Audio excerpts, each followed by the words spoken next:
नमस्कार दोस्तों, हमारे मंथन चैनल में आपका स्वागत। आइए एक डिबेट और सुनते हैं सांजनी सर का।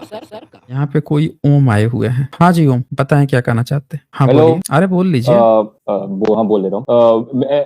ऐसे भाई मेरे आपसे दो तीन सवाल थे। आपकी जो लास्ट वाली जो स्ट्रीम थी, जो क्या कहते हैं ये ज्योतिष पर, इस पे मुझे एक चीज पूछनी थी। ये जो मैंने राशिफल वाली जो आपने एक किताब दिखाई थी, वो किताब कौन सी थी, आप जरा बता सकते हैं? किताबें मार्केट में बहुत सारी हैं, आप कोई सा भी उठा लीजिए। नहीं, आपने मेरे को जो दिखाई वो वाली मुझे मेरे को बताओ। अब ये देखना पड़ेगा, खोजना पड़ेगा कौन सी किताब थी भाई। ठीक है, अच्छा अच्छा। वो इनकी बहुत सारी किताबें हैं, आप उठाइए ना, मार्केट में जाइए कहीं से भी।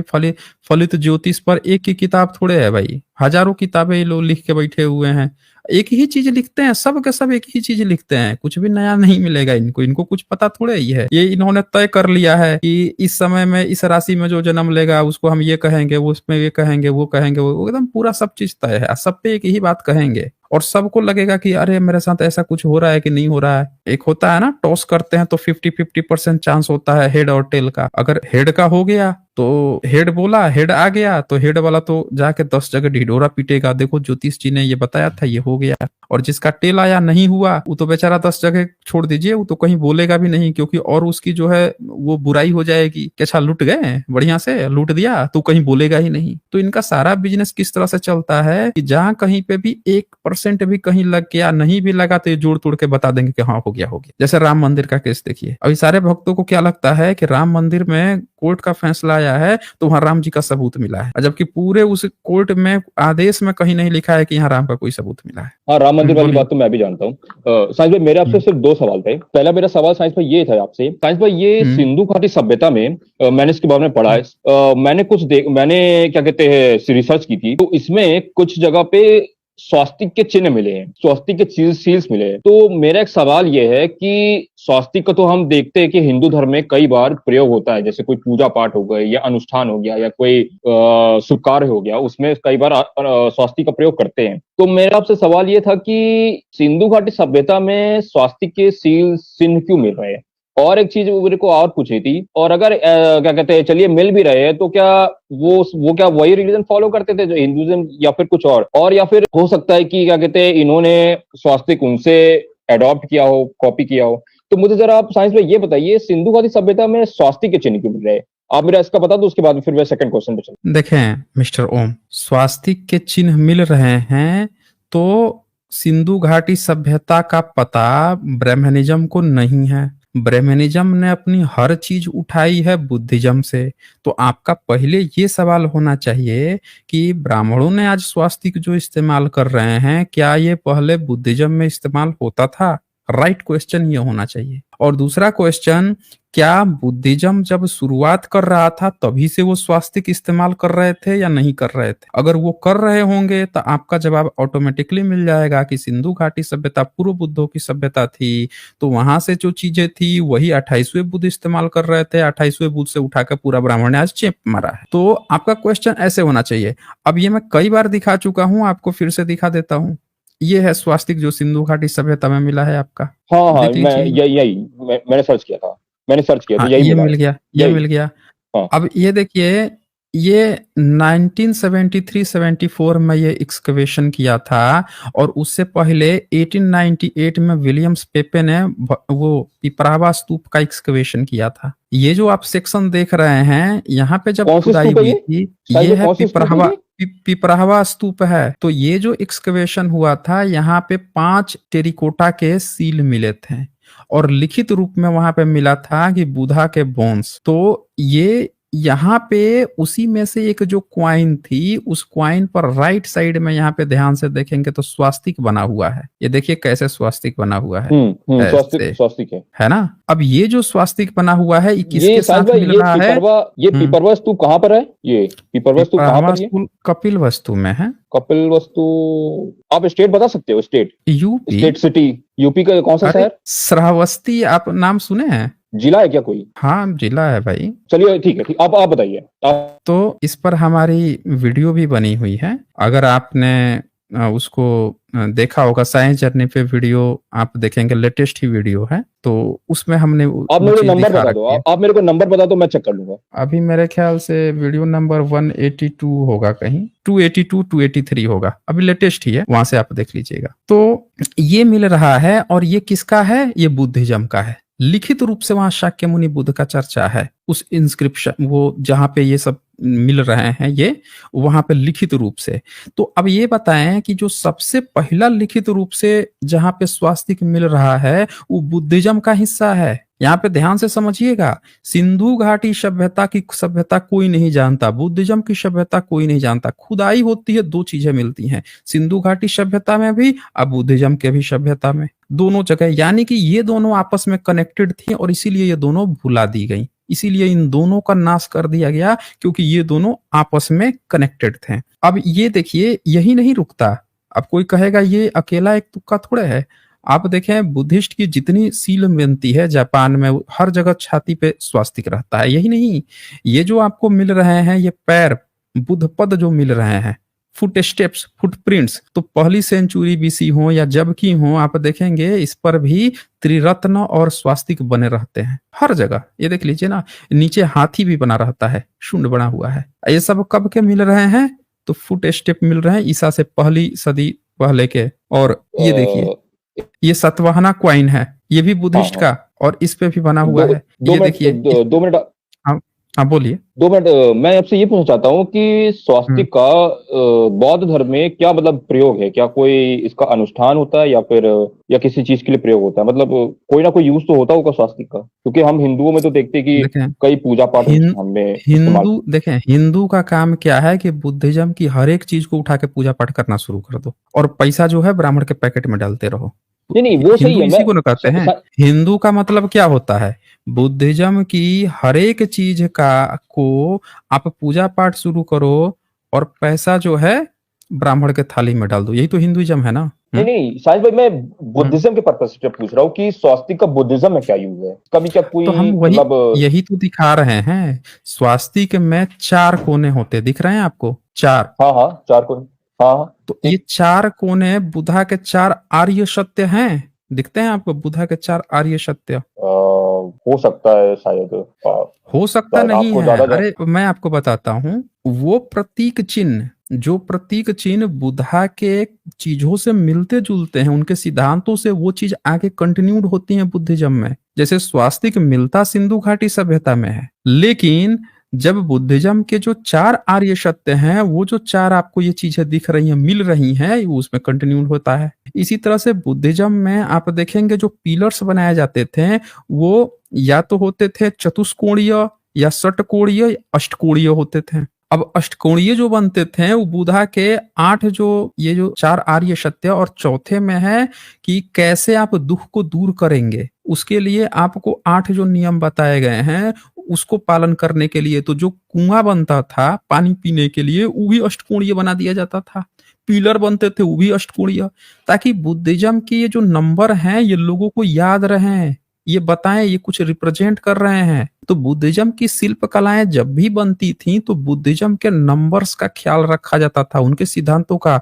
जैसे बुधा की जितनी मूर्ति देखेंगे, हमेशा वो मुद्राओं को दिखाएगी, अभय मुद्रा, कभी भूमि स्पर्श मुद्रा, नमस्ते मुद्रा, उसको नमक्खार मुद्रा कहते हैं। ये सारी चीजें बुद्धिज्म। लेकिन आपको क्या बताया होगा? नमस्ते मुद्रा को ये बताएंगे कि हमारे हिंदुइज्म का है। ये सब पूरा डिट्टो उठा के चेप लिए ना, ये पूरा डिट्टो उठा के चेप लिए हैं। ये सारी चीजें जो हैं बुद्धिज्म की हैं। अब ये देखिए, ये 1st सेंचुरी बीसी का है, इसमें स्वास्तिक भी है, अब बीच में चैत्य बना है, और ऊपर त्रिरत्ना भी है। और राइट साइड में आप ये देख लीजिए, वो जो गेट पे बनता है बुद्धिस्ट की, वो भी बना हुआ है। अब बताइए, आप दिख रहा है आपको ओम? कौन से वाले साइड में बोला, लेफ्ट की राइट? राइट साइड में, राइट कॉइन में। हाँ राइट कॉइन में देख लीजिए। हाँ, गेट जैसा कुछ दिख रहा है, गेट राइट कॉइन में दिख रहा है। बीच में चैत्य बना हुआ है, बीच में। चैत्य का तो मुझे नहीं पता क्या होता है, लेकिन गेट मेरे को समझ में आ रहा है। बीच में जो सेंटर जो दिख रहा है, वो चैत्य है, इसको चैत्य कहते हैं। ऊपर जो बना हुआ है वो त्रिरत्न बना हुआ है। हाँ, और लेफ्ट साइड में स्वास्तिक भी बना हुआ है, दिख रहा है? हाँ हाँ दिख रहा है, सब समझ में आ रहा है। असल क्वेश्चन आपको ये होना चाहिए था कि ब्राह्मणों ने स्वास्तिक कहाँ से कॉपी पेस्ट मारा? आज का जो ब्राह्मणिज्म, या आज जो अपने को हिंदू कह रहा है, इसने अपने स्वास्तिक कहाँ से लिया है?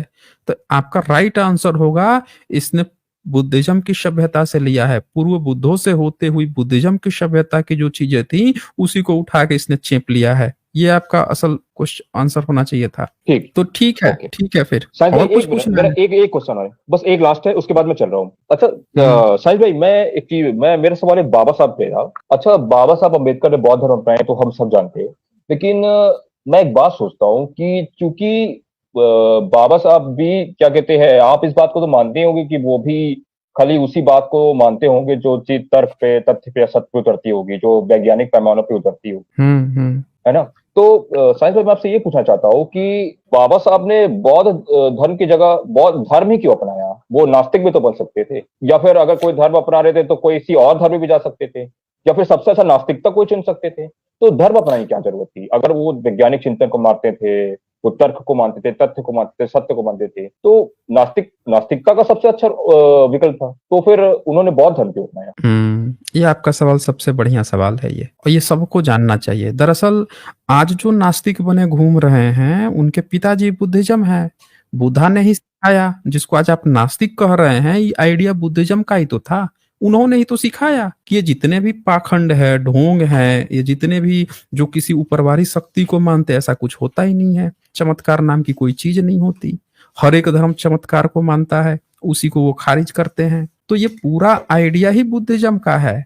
तो बुद्धिज्म क्या कहता है कि इन आइडिया के साथ साथ आपको ह्यूमैनिटी का पैकेज भी देता है, करुणा भी सिखाता है, और आपको ये भी आइडिया देता है कि आपके बच्चे ना भविष्य में भटक जाए। जैसे ब्राह्मणों ने क्या किया था कि जैसे देश आजाद हुआ या अंग्रेजों के समय में कम्युनिस्ट का ढोंग रचा, हम नास्तिक बनेंगे जी, नास्तिक बनेंगे। और उन्होंने क्या किया, उनके बाल बच्चे आज जो है राइट विंगर बन के घूम रहे हैं, और लेफ्ट विंग में भी राइट विंग बन के घूम रहे हैं। क्यों? क्योंकि इनकी नास्तिकता नाम की कोई चीज, इनके पास कोई ऐसा पैकेज ही नहीं है कि ये अपने ब्राह्मणवाद को त्याग सके। लेकिन बुद्धिज्म ने क्या सिखाया कि आपको बाकी पाखंडों को त्यागने के बाद से भी आपके माइंड में क्या बसना चाहिए, वो ये बसना चाहिए, कलाम सूत्र बसना चाहिए। उन्होंने एक पैकेज दिया ना, कलाम सूत्र तो मैंने आपको दिखाया है कि नहीं दिखाया है? एक बार और, एक बार मुझे, मैंने शायद देखा नहीं है, एक बार आप दिखा देते तो थोड़ा अच्छा होता। ठीक है, वो मैं आपको प्रयास करता हूँ कि वो भी आपको दिखा दूं। कलाम सूत्र जो है वो जानना बहुत जरूरी है। बुद्धा ने एक पैकेज दिया ना। कलाम सूत्र का जिक्र त्रिपिटक में मिलता है। हाँ, त्रिपिटक में, तो वही तो उनकी मुख्य जो किताब है जिसमें कंपाइल की गई है। और प्रसंग ये है कि खुद लोग पूछते हैं ना उनसे, लोग कहते हैं कि बुद्धा अभी कुछ भिक्खु लोग आए थे, कुछ और बात कर रहे थे, आप कुछ और बात कर रहे हैं। कभी भविष्य में ऐसा कोई आपके नाम पर हमको कुछ बता दे, हम कैसे सोचेंगे कि आप ही की बात सही है कि उनकी बात सही है? तब बुद्धा ने ये कलाम सूत्र दिया था, एक फॉर्मूला दिया था कि जब भी आपको कोई कंफ्यूज करे, कहीं पे भी, मेरे नाम पर भी कंफ्यूज कर दे, तब ये सूत्र आप याद रखना। ये है कलाम सूत्र अंगुतर निकाय का। अब इसको जूम कर दूं, पढ़ लेंगे आप? एक मिनट, अब जूम करो, जूम, हाँ जूम, हाँ हल्का सा, ठीक। पढ़ लीजिए, इसको जोर से पढ़िए ताकि सब लोग सुने। Do not believe in anything simply because you have heard it. Do not believe in traditions because they have been handed down for many generations. Do not believe in anything because it is spoken and revered by many. Do not believe in anything simply because it is found written in your religious books. Do not believe in anything merely on the authority of your teachers and elders. But after observation and analysis, when you find that anything agrees with reason and is conducive to the good and benefit of one and all, then accept it and live up to it. अब इसका मतलब ही समझा दीजिए public को। आपने जो पढ़ा है इसका क्या मतलब हुआ, बुद्धा क्या कह रहे हैं? किसी भी चीज पे ऐसे ना विश्वास करो जो कि केवल आपने सुना हो। किसी भी परंपरा को विश्वास ऐसे मत करो जो आप पीढ़ी दर पीढ़ी देखते आ रहे हो या चलती आ रही है। किसी भी चीज पे ऐसे भरोसा मत करो जो कि खाली बोली गई है या फिर जिसकी अफवाहें फैलाई गई है। किसी भी चीज पे ऐसे भरोसा मत करो जो कि आपके धार्मिक किताबों में, ग्रंथों में मिली है। अपने शिक्षक या बूढ़ों की भी या किसी सरकार की भी ऐसी ही बात, ऐसी भरोसा मत कर लो उनकी बातों पे। लेकिन सारी चीजें देख लेने के बाद, जांच पड़ताल कर लेने के बाद, अगर कोई चीज सही बैठती है, ठीक बैठती है, सटीक बैठती है, अब तब जाकर के उस पर विश्वास करें और आगे बढ़े। तो अब ये बताइए, आपको क्या लगता है कि बाबा साहब ने नास्तिक बनने की बजाय, ब्राह्मण पाखंडियों की तरह से नास्तिक बनने की बजाय बुद्ध धर्म को क्यों चुना? उनका डिसीजन सही था या गलत था? अच्छा, मेरे को यहाँ पे कुछ चीजें समझ में आ रही है। ये शायद चूंकि बुद्धिज्म जो है वो एथिज्म से थोड़ा मिलता जुलता है, और साथ ही साथ चूंकि ये इसमें थोड़ी सी हमको ह्यूमन और मॉरल वैल्यूज भी मिलती है, तो इसीलिए शायद हो सकता है कि B.R. अम्बेडकर ने ये बुद्धिज्म जो है एक्सेप्ट किया होगा, जहां तक मुझे ऐसा लगता है साइंस पर। देखें, नास्तिकता से मिलती जुलती नहीं है, बल्कि नास्तिकता का कॉन्सेप्ट ही बुद्धिज्म से आया है, समझ रहे ना। आपके 19वीं सदी 20वीं सदी के आपके नास्तिकों को ये हालत थी कि वो ये जज नहीं कर पा रहे थे कि आत्मा होती है कि नहीं हो पाती है। आपके कई सारे फिलोसफर हुए हैं, उन्होंने 19वीं सदी तक आत्मा के कॉन्सेप्ट को माना है, जबकि बुद्धिज्म जो है 2600 साल पहले रिजेक्ट करके कब का इनको कब्र में दफना चुका था। तो अभी वो धीरे धीरे सोचते सोचते आगे बढ़ रहे हैं, और बुद्धिज्म बहुत पहले उन चीजों को रिजेक्ट कर चुका था। ये पूरा एक पैकेज देता है, नास्तिकता से मिलता जुलता नहीं, बल्कि इसी में से इसकी एक ब्रांच निकल के आती है नास्तिकता। अब मुस्लिमों को देखिए, नास्तिक बन जाते हैं, ठीक है, लेकिन उनके अंदर जो है ये, अगर बुद्धिज्म का पैकेज ना होने के कारण उनमें क्या होता है ना, उनमें ह्यूमैनिटी नहीं आ पाती है। ह्यूमैनिटी नहीं कैसे, वो क्या करेंगे कि खूब गाली देंगे, इस्लाम को डिबंक करेंगे और साथ में फिर बाबा साहब को गाली देने लगेंगे। फिर कभी कभी जो है यहाँ के बहुजन लोग हैं उनको ही गाली देना शुरू कर देंगे, कभी उनके लीडर को गाली देना शुरू कर देंगे। क्यों? क्योंकि उनको क्या लगता है कि इन लोगों में ही सारी खराबी है, उनके अंदर वो शोषण हुआ, उनका कैसे वंचित समाज है, क्या उनकी प्रॉब्लम है वो नहीं समझ पाते, वो उनका पर्सपेक्टिव नहीं। उनको लगता है इस्लाम खराब है, तो वो क्या करते हैं कि अब जो शोषित वंचित समाज है उसको भी गाली देना शुरू कर देते हैं। यानी आज जो अपने को नास्तिक बने घूम रहे हैं, उनके अंदर ह्यूमैनिटी आ जाए, करुणा आ जाए, शोषित वंचित वर्ग के प्रति दया और उनको सहूलियत मिले, ये कोई जरूरी नहीं होता है। आज की नास्तिकता ये है। एक चीज मैं इसमें ऐड करना चाहूंगा साहिल भाई, एक चीज मैं ऐड करना चाहूंगा। अच्छा, ये चलिए नास्तिकता की बात तो हो गई। अच्छा, जैसे शायद आपको सुनकर अजीब लगे, अच्छा बाबा साहब क्या किसी मतलब जैसे ये हिंदू मुस्लिम सिख ईसाई बौद्ध जैन इसको छोड़ दीजिए, क्या बाबा साहब किसी ऐसे धर्म को नहीं मान सकते थे जो कि मतलब एकदम जिसकी मतलब कोई मतलब थोड़ी चर्चा बहुत कम होती है, जैसे कि पारसी, यहूदी या कोई और अन्य धर्म? मतलब शायद आपको अजीब लगे सुनकर, लेकिन फिर भी एक दफा मैंने पूछा आपसे, शायद आपको अजीब लगे, तो इस पर जरा कुछ बताइए। पारसी तो कोई नहीं बन सकता है। आप तो पारसी के किसी लड़की से शादी कर लीजिए तो भी आपके जो बच्चे होंगे वो पारसी नहीं कहलाएंगे। पारसी आपके घर की किसी लड़की से शादी कर ले, उसके जो बच्चे होंगे उसको भी पारसी नहीं कहेगा। उनके यहाँ यही नियम है, मानते ही नहीं है। वो तो रोटी बेटी संबंध की जो, हाँ, पारसी कोई कन्वर्ट हो सकता है। नहीं हो सकते हैं, मैंने देखा है। अरे मैंने गूगल में सर्च किया। अरे भाई आप गूगल में सर्च किए हैं, उनके यहाँ ये नियम है। जैसे ब्राह्मणों के यहाँ ये नियम है कि कोई ब्राह्मण बन ही नहीं सकता। 7 पीढ़ी तक एक शूद्र की लड़की से शादी करके उनका बच्चा जो है 7 जन्म तक वेट करेगा, मतलब 7 पीढ़ी तक वेट करेगा, तब जाके रक्त शुद्धि होगी, तब 8वीं पीढ़ी जो है ब्राह्मण कहलाएगी। उनके यहाँ नियम है। अभी क्या हो रहा है कि ब्राह्मण का बच्चा है तो ब्राह्मण ही कहला रहा है, लेकिन एक्चुअल जो कंसेप्ट है रक्त शुद्धि का, तो आप हकीकत में जाकर देख लीजिए, ये है इन लोगों का कंसेप्ट। आप बताइए, आप ब्राह्मण बने हैं? बन जाएंगे ब्राह्मण? बोलिए। देखिए, वैसे मेरी तो कई लोगों से बातचीत हुई है, वो तो क्या कहते हैं, जब भी बात हिंदुइज्म की आती है तो वो लोग एक चीज हमेशा कहते हैं कि जाति जो है आपकी जो है क्या कहते हैं जन्म से तय नहीं कर्म से तय होती। तो मैं इस चीज को लेकर बड़ा संकोच में रहता हूँ कि जन्म से तय नहीं होती, कर्म से तय होती है। अब मुझे समझ में नहीं आ रहा कि ये कैसे, अब कहीं इसका वो लोग अब प्रूफ तो नहीं देते, लेकिन अब बोल रहे हैं ऐसा वैसा। तो साइंस भाई, मैं सोचता हूँ कि अगर जन्म से तय हो, कर्म से अगर तय होती है जाति, तो फिर इसका कोई मतलब वो लोग अभी तक सबूत ही नहीं दिए। वैसे आपको क्या लगता है कि अगर जाति जो ये लोग दावा करते हैं, जो कुछ हिंदू दावा करते हैं कि जाति जो है जो कर्म से तय होती है, जन्म से नहीं, तो आप कैसे ठीक मानते हैं? मतलब जैसे अगर आप वेद पढ़ते हैं तो आप वेद पढ़ेंगे तो आप ब्राह्मण हो जाएंगे, देखिए सुनिए, लड़ेंगे आप क्षत्रिय हो जाएंगे। मुंह से जब भी वो कुछ गपोड़े ना तो सुनिए ही मत, सीधे किताब खोलिए ना। मुंह से तो कुछ भी एबीसीडी उगल देगा, गपोड़ देगा। गपोड़ने में तो माहिर है ना, आज तक तो यही किया है। आपको कुछ और बताएगा, दूसरे को कुछ और बताएगा, सब लोगों को कुछ ना कुछ बता देगा, सब लोग ये बोल दिया। ये देखिए, मनुस्मृति हमने खोल दी है, चैप्टर 10 का 64 नंबर पढ़िए, क्या लिखा है। ब्राह्मण से शूद्र में उत्पन्न जाति की कन्या ब्राह्मण से विवाह कर कन्या उत्पन्न करे, वह सप्तम जन्म में श्रेष्ठ जाति को प्राप्त करती है। विमर्श। इस श्लोक का विशद आशय यह है कि पार्श्व जाति की कन्या ब्राह्मण से विवाह कर कन्या उत्पन्न करे, वह उत्पन्न हुई कन्या पुनः ब्राह्मण से विवाह कर पुनः कन्या ही उत्पन्न करे। इसी क्रम से 6 जन्म तक उत्पन्न होती हुई कन्याएं ब्राह्मण से विवाह करती हुई कन्याओं को उत्पन्न करती रहे, तो वह कन्या सप्तम जन्म में ब्राह्मण से जिस संतान को उत्पन्न करती है, वह संतान शनि क्षेत्रज होकर भी वीर की प्राधान्य, प्रधानता से हाँ, सप्तम जन्म में उच्च वर्ण को प्राप्त करती है। थोड़ा ब्राह्मण मिस्टेक को है इधर प्राप्त उधर। करती है। हाँ, मतलब क्या ब्राह्मण को कह प्राप्त। रहा है, 7 जन्म तक, 7 पीढ़ी तक अगर शूद्र से शादी कर लिया ब्राह्मण ना, तो उसका बच्चा जो पैदा होगा वो ब्राह्मण तक नहीं बनेगा, 7 पीढ़ी वेट करना पड़ेगा। और कैसे 7 पीढ़ी बाद बनेगा, तो क्या लिखा, निज क्षेत्रज होकर भी। मतलब वो लड़की जो है निज क्षेत्रज थी, नीची भूमि थी, भूमि मानते हैं सब ये, जमीन मानते हैं, पैदा करने की बोलते हैं कि इसमें हम बीज बोते हैं। और लड़कियां जो होती हैं, औरतें जो होती हैं, वो खेती होती हैं, खेती करते हैं।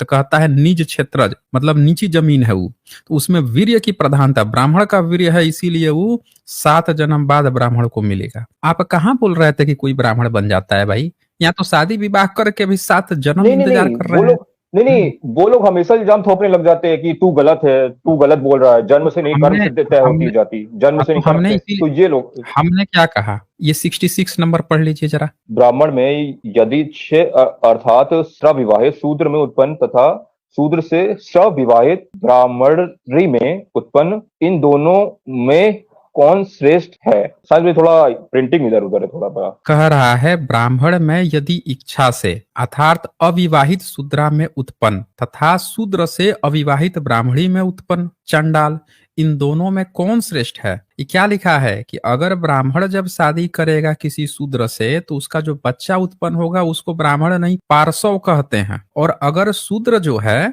कोई ब्राह्मणी सोचे कि हम शूद्र से शादी कर लेंगे, उससे जब शादी कर ले तो उसके बच्चे को चंडाल कहते हैं। तो अब कह रहा है कि इन दोनों में श्रेष्ठ कौन होगा, उन दोनों का बच्चा। समझ रहे हैं ना? एक ब्राह्मणी से शूद्र ने शादी किया, बच्चा उत्पन्न हुआ, और एक ब्राह्मण ने एक शूद्र से शादी किया, एक बच्चा। तो दोनों में श्रेष्ठ कौन होगा बच्चे में?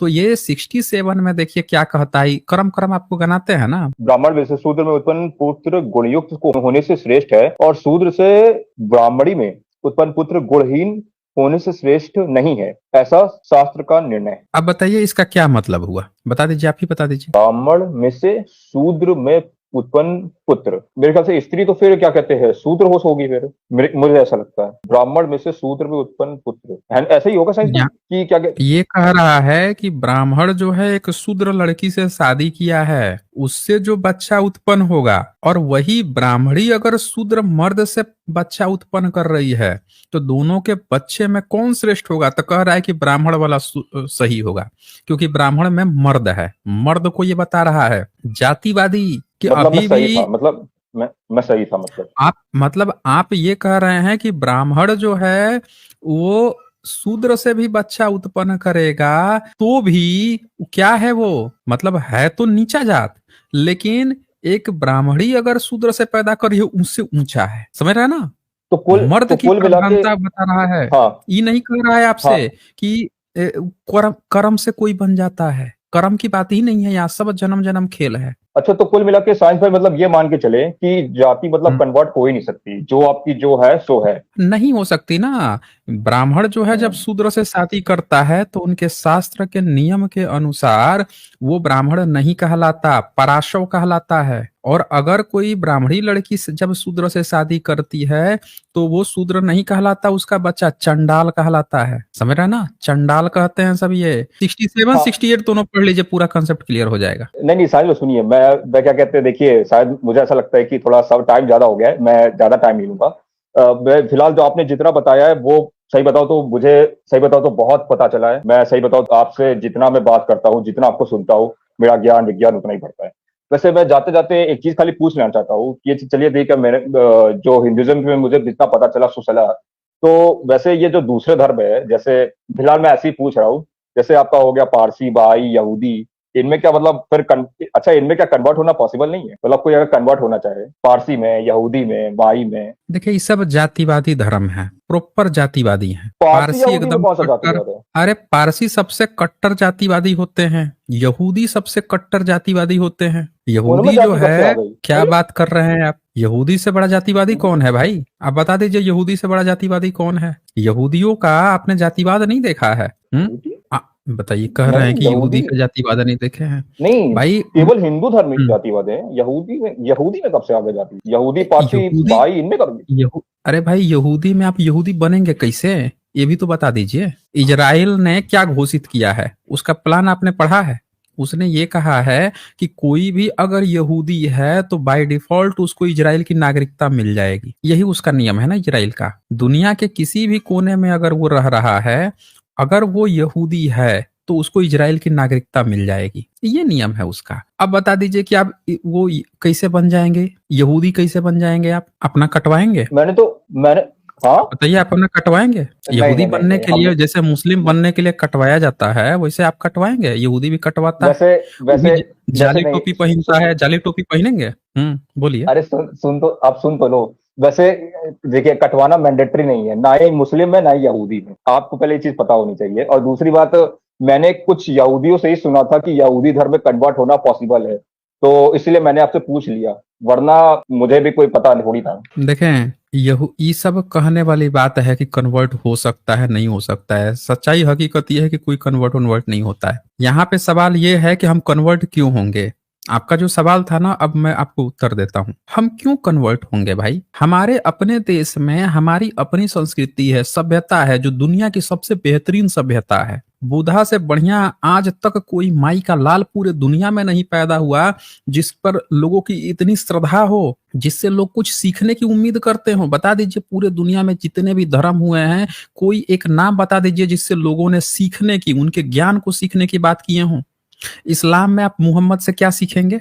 बता दीजिए। 10 12 11 शादियां सीखेंगे? 6 साल से 25 से निकाह सीखेंगे? या फिर बहू से शादी सीखेंगे? क्या सिख सीखेंगे आप? धर्म गुरु नानक से सीख सकते हैं। देखिए, गुरु नानक से हम बिल्कुल सीख सकते हैं। हम ऐसा नहीं कर रहे हैं कि सिखिज्म से सीख नहीं सकते हैं। तभी ओशो ने कहा था कि भारत में अगर हमें कुछ सीखना है तो सिखिज्म, भारत के लोग या तो बुद्धिस्ट बनेंगे या सिखिज्म। उन्होंने दूसरा ऑप्शन सिखिज्म ही दिया था। ओशो के भी अगर आप सुनेंगे तो उन्होंने दूसरा ऑप्शन सिखिज्म ही कहा।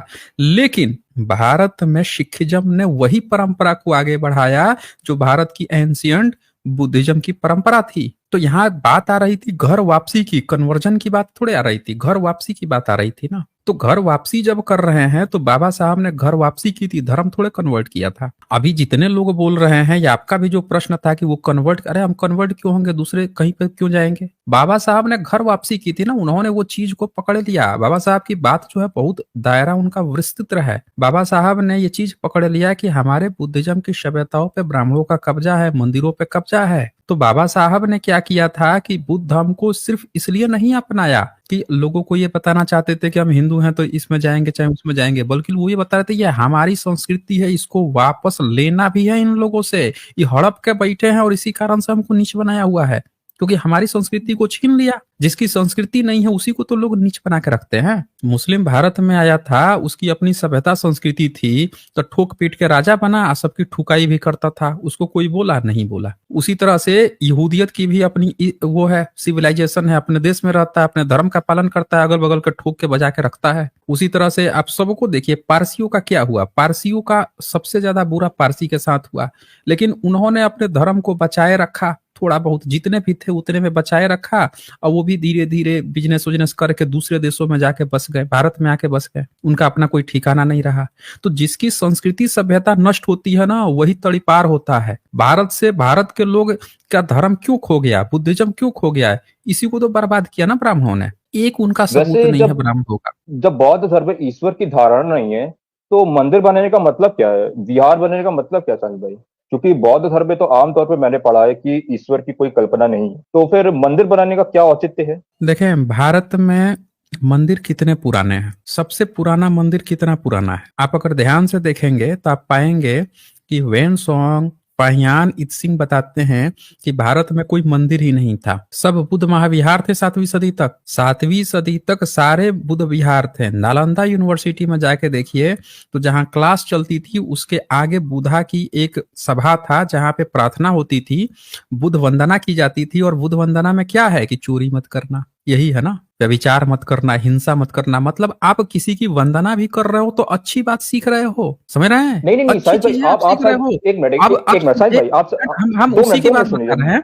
नहीं, एक मिनट, हम पूरी बात कंप्लीट कर लेना। तो आप प्रार्थना भी अगर किसी की कर रहे हो अच्छी बात की, ये थोड़े कर रहे हो कि आप फूल माला चल के किसी के जो है वो दान पेटी भर रहे हो, किसी का धंधा चला रहे हो, वो नहीं होता था ना। आप स्कूल गए, कॉलेज गए, इन्होंने यूनिवर्सिटी खोली, वहां पे आप गए, मंदिर थोड़े था कि जाके आप दान पेटी। मंदिर का तो कंसेप्ट ब्राह्मणों ने क्या किया है, बुद्धिज्म के महाविहारों जहां जहां बुद्ध की प्रतिमा थी उसी को मंदिर बना के बैठ के हैक कर लिया। नहीं तो भारत में क्या था, महाविहार खुलते थे, वहां पे लोग जाते थे, बच्चों को भेजते थे एजुकेशन सीखने के लिए, वहां पे बच्चे एजुकेशन सीखने के लिए जाते थे। वाण भट्ट की किताब पढ़िए, 7वीं सदी के हर्षवर्धन का दरबारी था, वो बोलेगा कि वहां पे दंडनाग जो बौद्ध भिक्षु थे उनके पास पूरे जितने भी लोग थे सब पहुंचते थे ज्ञान लेने के लिए। सारे नोट्स पढ़िए ना, सब लोग आ रहे हैं ना, देश विदेश से लोग ज्ञान सीखने आ रहे हैं, पूजा करने थोड़े जाते थे। आपने कभी सुना है कि फहियान और इससे कहा कि हम वहां से आए हैं, चीन से आए हैं भारत में बुद्ध का मंदिर देखने और वहां पूजा करने, जैसे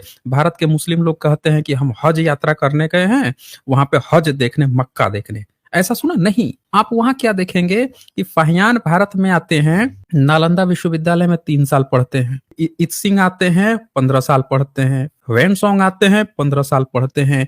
बाहर से लोग भारत में आते थे बुद्ध महाविहार में पढ़ने के लिए, पूजा करने के लिए थोड़े। तो ब्राह्मणों ने आपको पूजा करा करा के बुद्ध के मूर्ति पूरा लांगा चुनरी सारा ब्लाउज पहना पहना के उनको मेकअप करके पूजा पाठ करके दान पेटी भर रहा है, और आप हमसे सवाल पूछते हैं कि मंदिर बनाने का क्या प्रयोजन था। अरे भारत में महाविहार बनते थे, महाविहार जहां पे लोग पढ़ने के लिए जाते थे, ये बातें सबने लिखी हैं। तो ये हुआ ना यहाँ पे। अब बोलिए। तो दक्षिण नहीं हाँ, आपकी बात सही है।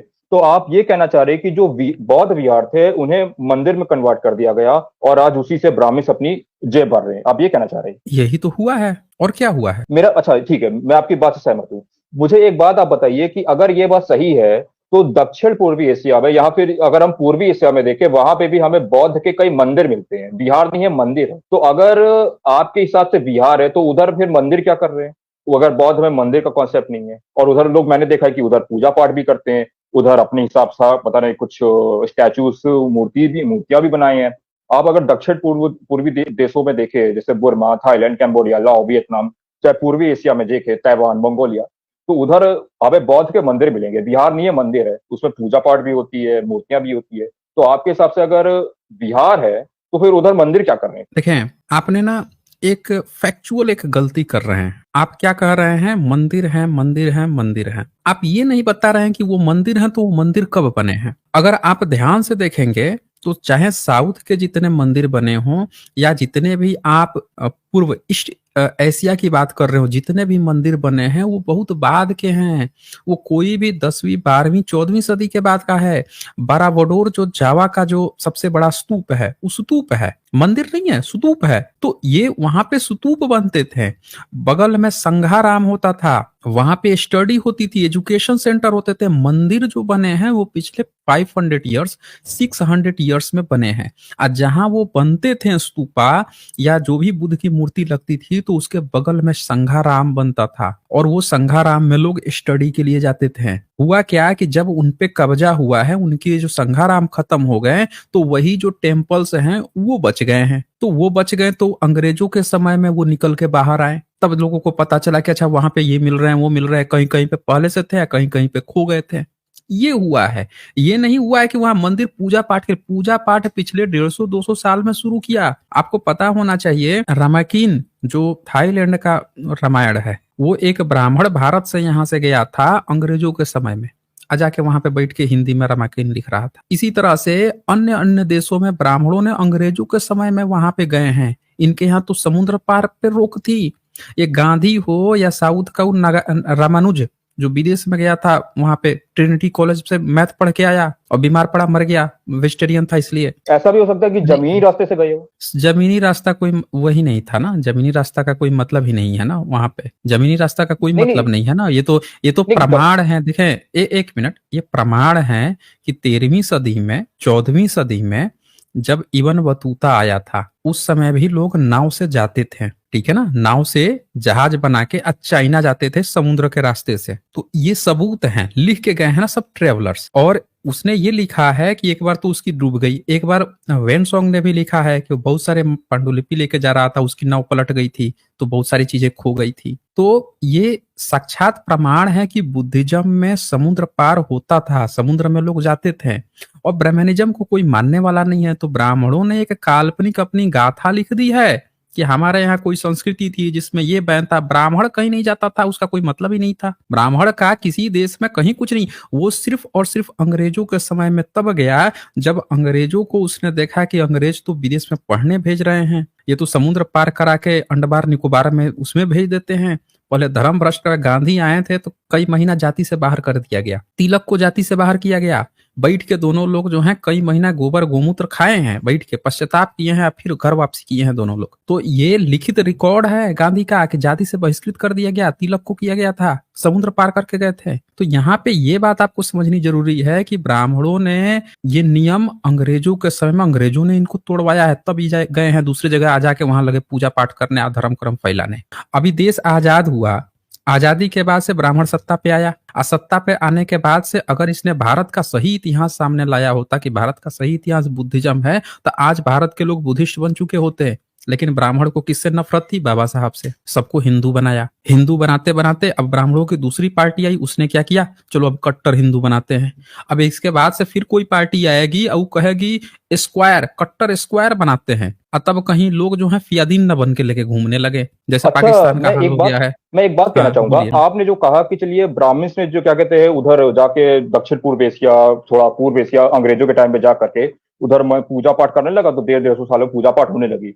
लेकिन अच्छा, मैं यहाँ पे आपसे ये पूछता हूँ, क्या उधर के लोग भी बेवकूफ है? क्या उनको भी बौद्ध धर्म का पता नहीं है? वो लोग क्यों पूजा पाठ कर रहे हैं? मतलब उसने बेवकूफ बनाया और वो लोग बन भी गए, मतलब उधर के लोग में अकल नहीं है क्या? नहीं नहीं, ये आपकी गलत फहमी है कि आप ये कह रहे हैं कि उधर के लोग पूजा पाठ कर रहे हैं। उधर का कोई पूजा पाठ नहीं करता है। आप थाईलैंड में जाके देखिए, जो बुद्धिस्ट होंगे वो जाएंगे, जो बुद्धा की अवलोकितेश्वर की मूर्ति होगी वहां पे जाएंगे, बैठेंगे, बैठ के ध्यान वंदना करेंगे, चले जाएंगे। उनके यहाँ ब्राह्मणों की तरह लेके थाली लेके दिखाना नहीं होता है, बैठ के यज्ञ हवन करके या फूट फूट के माला छिड़कना नहीं होता है, वहां पे फूल वूल छिड़क के गंदगी फैलाना नहीं होता है, ये सब काम नहीं होता है।